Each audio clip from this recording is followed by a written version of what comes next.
Let's spend a few minutes and take a closer look at the Auto Start and Stop feature. The purpose of Auto Start and Stop is to protect the pressure washer during unattended operation. Of course, the pressure washer will need to be turned on before we can start using it. The task at hand is to begin cleaning the shop floor. Once the pump switch has been turned on, triggering the spray gun is all it takes to start the pressure washer.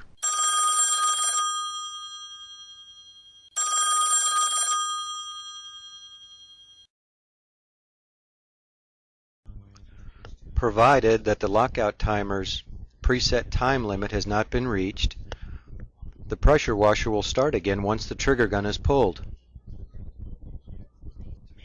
So the lockout timer is initiated when the flow of water stops.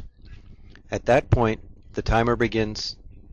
This wireless is actually, we don't get a lot of calls on it, which is a good thing. What? Oh no.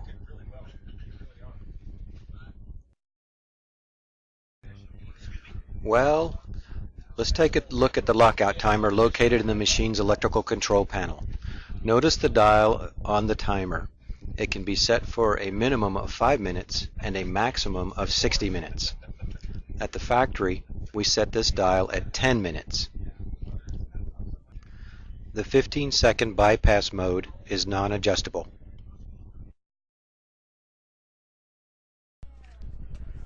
Triggering the spray gun is all it takes to restart the machine. Once the trigger is released, the timer will let the machine bypass water for 15 seconds. At the same moment, the timer starts its internal 5 to 60 minute lockout timing sequence. To reset the lockout feature, the operator must trigger the spray gun for at least 10 full seconds. If the spray gun is not triggered for 10 full seconds, the lockout timer will shut the machine down. If this happens, turn the pump switch off, then on again.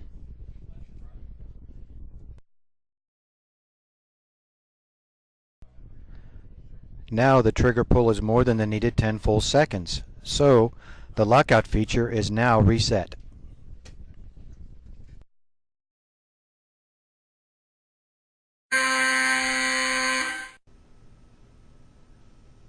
When you finish using the pressure washer, or at the end of the day, please remember to turn the machine off.